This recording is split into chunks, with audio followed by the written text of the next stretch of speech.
In this lecture, we're adding our thrust particles from the bottom of our rocket, from the left thruster and from the right thruster. Let's get started adding some thrust particles. There's a little bit of organization we need to do, in particular to get our particles in the right place, doing the right stuff. So I'm going to start off with a challenge. That's to get ourselves ready to trigger these particles. Set up your rocket so that it has 3 particle systems ready for us to trigger in our code. The main booster, the left booster, and the right booster. So this is 3 additional particle systems to the 2 we've set up already. And then add them in your prefab and create variables in a certain script. I'm not going to tell you which one, but you can probably figure it out. Create variables for each of these so it's all ready to go and all hooked up. There's your challenge. I'll see you back here when you're done. So we've got our particle systems in our particle folder. We've got rocket jet and we've got side thrusters. Now, there's only one side thruster. We need to make a left and a right out of that. Let's click into our player prefab. Actually, I'm just going to be a little bit pedantic and drag my player rocket down to the very bottom, just so the player rocket's separate from all the other things I've got in my scene, just so when I'm clicking into it and looking at it, you know what it is that I'm up to. I'm going to drag my rocket boost underneath. That's the rocket jet particles, and let's drag that up. So while clicking on the rocket jet particles, let's put that where it needs to. I'm going to click on my entire player rocket and drag that up higher so it's out of the way of stuff. And then my particles have magically moved along with it. You can see its position relative to the parent. It's a little bit to the right, a little bit to the left. Let's just put it 0 in our position, so it should be fairly right in the middle if I've built my rocket so it's symmetrical, and there's no guarantee that I did that. On the Z, it should probably be 0 as well, though that's a big old guess. If I click F, just so I'm rotating around where these rockets are, the booster things are, is it's rotated a little bit forward. That might or might not be okay. I'm just going to put the rotation back to 0 and 0 and 0. Well, that's a little bit silly. That doesn't make sense. The rotation on the x-axis needs to be 90 by the looks of things, but the others look okay, and just finesse it a little bit. It doesn't need to be exact. The player's never going to know. But if you find it's too wide or too narrow, you can click on your particle system and scroll down until you find shape. And we've got a cone here. You can change the radius of the cone so it's a fatter or it's a thinner particle or a jet of particles. And I'm going to make it about 0.3. Looks like it needs to be a bit to the right. 0.3. That seems okay for now. I don't want to finesse it too much. You can also play around with emission, make it faster. Instead of 100, what happens if there's 300? Whoa, that's quite flamey, isn't it? Maybe 200. Maybe back to the 100 it was originally, because someone, i.e. me, probably put some time and thought into this and didn't want someone, i.e. me, messing with it. Anyway, there we go. We've got that rocket jet particles. You can see the little plus here. It's telling me, hey, do you want to add that back to your prefab? Yes, I will. I'll get there in a minute. I'm next going to add in my side thrusters, so drag one of those on top of the player rocket. You can see it's way over there. Let's click on that side thruster, put that to 0, 0, 0. And it's somewhere on the player. I hadn't actually thought where I'm going to put this. I think I'll put these under the landing gear things. Does that make sense? Not really, but oh well, it's about as good as I've got.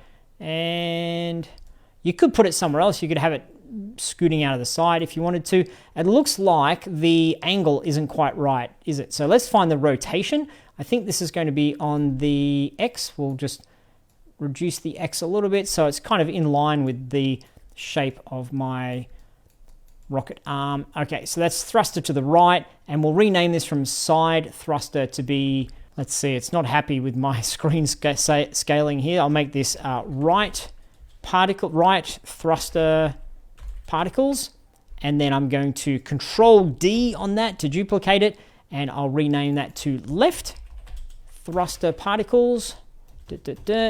And then we'll drag left thruster over to the left, and I'll get it roughly in the right spot. Now, I think I can probably just put a negative sign in front of the X rotation. Boop, no, that's not right. What are we going to put it in front of? Let's do some experimenting. What about the Z or Z? We'll change that to positive. No, must be the Y then. There we go. Always the last thing you check, isn't it? There we go. We've got our rotation on the thruster. Looks okay-ish. Okay, we don't want to take too long. Feel free to finesse yours so it's more awesome than mine. Now, click on our player rocket, find overrides, and apply all. Those pluses go away, so now this is all part of the prefab. I want to go into my movement script up the very top. We will create a couple of extra serialized fields. So serialized field, this will be another particle system. And the first one we'll call main engine particles and semicolon. And while I'm here, I'm just going to find my main engine audio, highlight that, F2, and rename it to main engine SFX to keep this paradigm intact. I'm going to highlight my main engine particles, copy, paste, do that one more time. So I've got two of those, and instead of main engine particles, we will call this right thrust particles, and the next one we will rename left thrust particles. Save. Now back to Unity one more time. If we have a look at our player rocket, we should have the fields in our inspector. Yes, we do. And I've broken the main engine SFX. I'm going to click on the selector for that because it doesn't matter where that comes from, whether it's the prefab, whether it's on the player. It's only the prefab we're getting this from. So this is main engine thrust. Okay. However, with the main and the right and the left, I'm going to find my rocket jet particles, which is the main one. Drag that over to main engine particles. The right thruster, drag that to right thrust, and left thruster, drag that to left thrust. Once again, we will apply all that back to the prefab. So we'll save. Now we need to jump back over into our script, in the movement script, and we'll get some things triggering. So let's scroll down. Where are we going to do this? Well, process thrust seems like a pretty good place. We're playing our audio effect. So if you're holding down thrust, move, play the audio, and then right underneath that curly brace just there, this is the audio block, and we'll put in, what are we going to play here? It's the main system, isn't it? The main engine particles. Main engine particles dot play parentheses semicolon. That should play it right there. And while we're here, where we've got our stop, let's stop it as well, because that'll play it and it could just play forever and ever and ever. So we need to stop it underneath our else statement. So if you're thrusting, play it. Otherwise, don't play it. So main engine particles dot stop parentheses semicolon. So there's some problems in here and our code's starting to get a little bit ugly, but we're going to address all those things. If you're feeling the tension with that, that's great. I'm going to hit save, see what the effect has been of this. Click on play. Play. Looks pretty good. And one thing I'll do just to be thorough is to make sure that when we're already playing a particle effect, we can't play another particle effect. First of all, we need to do what we've done for audio, which is saying if the audio is already playing, then don't allow more audio to play. So we'll do that exactly the same way. If parentheses not main engine particles is playing, then we need our curly braces, indentation, and curly braces. Then play the particle system. Save on that. Let's see what the effect of that has been, if anything at all. Click on play, holding down, and I'll see if I can do my whole crash and crash. Okay, now let's do our side particles. So when I go back to my script, we can see way down under process thrust, under there, process rotation, we've got our left and our right in here. We've got if and else if. Let's first of all go and copy, to save ourselves a bit of time, the statement of if main engine particles not playing, then play it. Copy that. You don't have to, you can type it all in, but we're being a little bit quicker here. Paste that underneath apply rotation. So rotate yourself and apply. So we'll say, is this the right or left? You know what? I've forgotten. So I'm just going to put in one of these and we'll see if we get it right. So if I'm going to say right in here. I bet I get it wrong. If right thrust particles is not playing, so if not is playing, then right thrust particles play. And we'll copy that one more time and pop that down underneath the apply rotation, negative rotation strength. If not left, I bet I've got this the wrong way around. Left thrust particles, then left thrust particles dot play. Okay, let's see if we got that right or wrong. Back into Unity, click on play. Drop to the ground, thrust forward works to the left. Oh, I did get it right, and to the right. But it's not turning off, that's all good. At least I got it right in the left and the right. I got right and the left. So let's find a way to make that stop. And let's have a look at what we're doing. And like I say, I think in the next video, we'll tidy these up a little bit more and get some methods and extract some things out so it's a bit more readable. But for now, let's have a look at it. Process rotation. We've got our float that's coming in from our controls. We're saying if it's less than 0, then rotate in a particular direction and play the particles.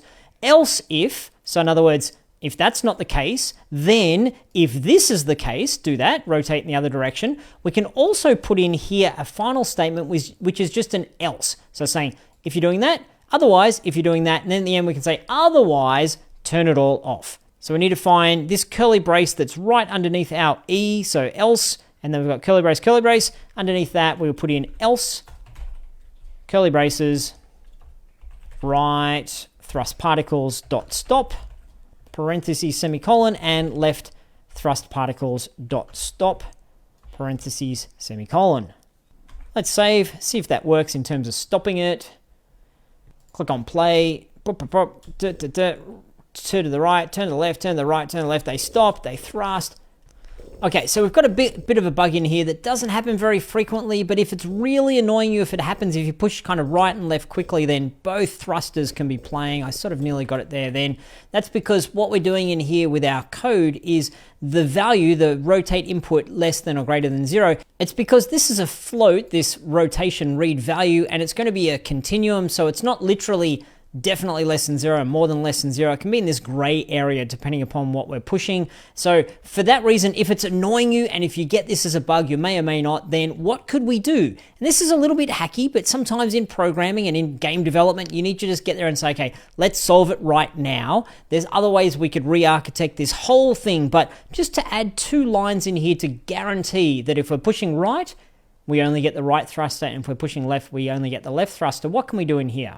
Well, I think we can put in right above, before we say right particles play, we can say left thrust particles dot stop, parentheses, semicolon, and then right above the left thrust particles, we can say right thrust particles dot stop, parentheses, semicolon. And if you're not doing anything at all, then make sure that both of them have stopped. So we're kind of covering our bases about 3 different ways here, but sometimes when you get a bug, it really drives you insane. You just have to kind of hit it with a hammer. So let's see if hitting it with a hammer has worked here, saying stop in all those cases. Okay, right, left, right, left, right, left. When I hit left, when I hit right, left, right, left, right, left. Okay, it looks like I'm not getting it now. Yeah, I think that's fine. Check that it doesn't happen there. Okay, cool. So that looks like it stopped that unwanted bug of where we have both particles playing at the same time. There we go. Now that I'm upside down, probably a good time to end this lecture. Good stuff. I'll see you in the next one.